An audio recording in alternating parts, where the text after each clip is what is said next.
shock injury in Liverpool. Not a day goes by without news of an injury from Liverpool. Unfortunately, we are here with another injury news. Reports suggest that Trent Alexander-Arnold could step aside for up to 3 weeks. According to sources close to the club, the Liverpool defender will not be in the squad for tomorrow's Rangers match. Sunday's Premier League match against Manchester City is viewed as highly suspicious.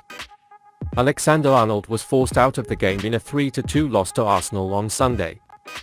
Joe Gomez was replaced at half-time. Now, Alexander-Arnold is said to have been on the sidelines for at least 2 weeks, despite Liverpool not being overly worried. Another blow for Jürgen Klopp is that Luis Diaz is not available until after the World Cup with a knee injury. The Colombian player was injured in the match against Arsenal and could not continue the game. Unfortunately, Liverpool are going through a very difficult period this year and there have been incredible injuries. There were many losses at the beginning of the season, but those players still could not return and the players at hand began to get injured.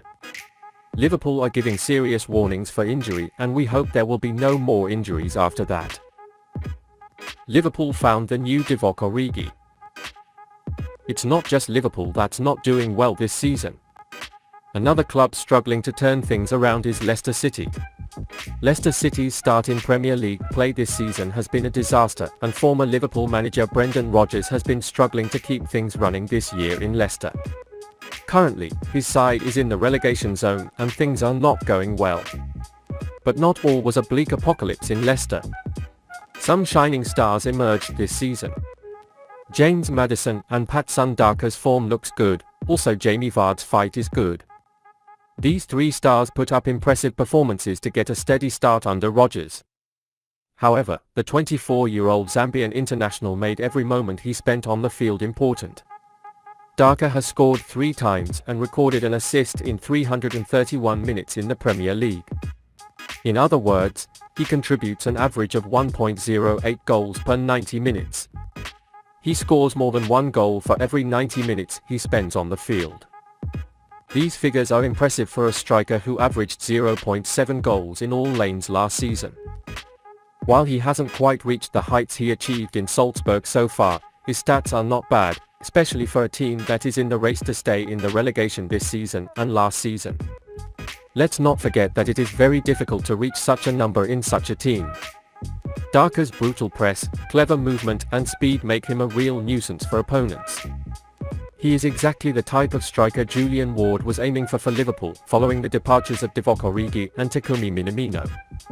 Potentially, with the talk that Roberto Firmino could leave Anfield for new adventures after his contract expires at the end of the season, this certainly makes a lot of sense. When Liverpool faced Leicester last season, Daka showcased his quality and was even pointed out by Virgil van Dijk as a player he admires for being crazy fast. He's undoubtedly a player to fit into Liverpool's evolution to feature a more traditional number 9, and if he continues to struggle like this at Leicester, it may be a matter of time before Julian knocks on the door. If this transfer does happen, there is no doubt that it will be a transfer that Daka will love. Growing up at KFU, he was an ardent supporter of the club and has described playing for Anfield in the past as a dream. Doing this regularly with Liverpool's red jersey would have already provided the motivation he needed. Keeping in shape will make Klopp insist on him. If we look at it from Liverpool's point of view, it means that it has been closed in a significant shortcoming. Klopp made great use of Divock Origi, who left the team this summer, and got him into the game from his reserve club, making excellent contributions. He had convinced Origi into the role and successfully used him to unlock the match. However, the Reds did not choose a name that would fit the role instead, but this season clearly shows that this was a mistake. It seems quite right and logical for Liverpool to make such a move now. Do you think Patson Daka could take on the role of Divock Origi? Barcelona are now considering a move for that disgraced Liverpool player. There have been reports that Catalan giants Barcelona are eyeing the Liverpool midfielder. Barcelona are considering signing Naby Keita in 2023, according to reports. The player will likely leave Liverpool next summer and Xavi's team is chasing the opportunity to sign him for free. They claim Barcelona has their eyes on a few free transfers in 2023. Naby Keita of Liverpool is at the top of this list. Yuri Tielemans and Ilkay Gundogan are also on the radar of the Catalonia team. Keita, whose contract expires next summer, is definitely a good option for European teams. Barcelona can officially offer Keita a contract from the 1st of January. Liverpool can only stop this by making a new deal with the player before then. However, this seems unlikely. According to reports from Germany, Guinean star Keita has decided not to negotiate with Liverpool until January. Transfer specialist Fabrizio Romano gave an update weeks ago that talks were underway and Keita wanted a guarantee. However, the latest news is that the talks are not going well. In the past weeks, we have conveyed to you that the German giants Borussia Dortmund are also interested in the Guinean player. Now Barcelona is for him. Jürgen Klopp sees Keita as an outstanding actor, but there are many doubts that Keita has not lived up to that accolade.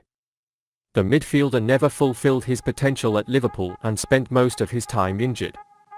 Keita, who played the most games of his Liverpool career last season, has not started the season yet this year. He played a game in Liverpool's training camp and then suffered a long injury. His full injury was over and he would return to the team, but due to illness he was away for a while. He was injured again and was subsequently removed from the list given by Klopp for the Champions League. With Liverpool, Barcelona, and Dortmund all in the mix, there's a good chance that Keita will actually land a good deal. However, the chances of this happening with Liverpool are pretty low. The Reds need to change their midfield next year and letting Keita go will help them do that. At the very least, they will have waived their paycheck to spend on another player. Of course, it will be necessary to admit that the money spent on Keita was unfortunately a huge investment mistake. The Guinean player transferred from Leipzig to Liverpool in the summer of 2018 for €54 million. Expectations were high for him, but he struggled with injuries and lost form. Although Klopp still believes in him, the club does not want to continue with him. Now, his free departure from the club has caught the attention of many European clubs. Do you think a new contract should be signed with Keita? £62 million for the new Neymar. Named as the new Neymar in Brazil, the starting point for many talented youngsters, Endrick has long attracted the attention of European clubs. He is a talented young man who plays for the Brazilian team Palmeiras. Endrick, who is only 16 years old, cannot join a club in Europe as European Union rules state that he is only allowed to move to the continent when he turns 18. According to the information, Palmeiras will allow Endrick to leave the club as long as any club can afford the asking price, which is currently £62 million. Brazilian journalist Jorge Nicola recently claimed that Arsenal and Tottenham are interested in the youngster, while BBC Sport reported that Liverpool and Manchester City are among the clubs following his progress. Clubs will have to act fast with some of the elite teams in Europe sniffing around, but they may be put off by the price tag. For an unproven player who is still only 16 years old, £62 million is a huge risk and a risk that some clubs will not be willing to take. Frankly, this would be insane, especially when we have an example like Darwin Nunez, whom Liverpool added to the roster by breaking the club record this season, before our eyes. Nunez joined after a proven performance in the Champions League. However, Endrick has yet to achieve anything and has yet to prove himself in the European arena. Therefore, the determined price tag stands as an unrealistic request. Do you think £62 million should be given for Endrick?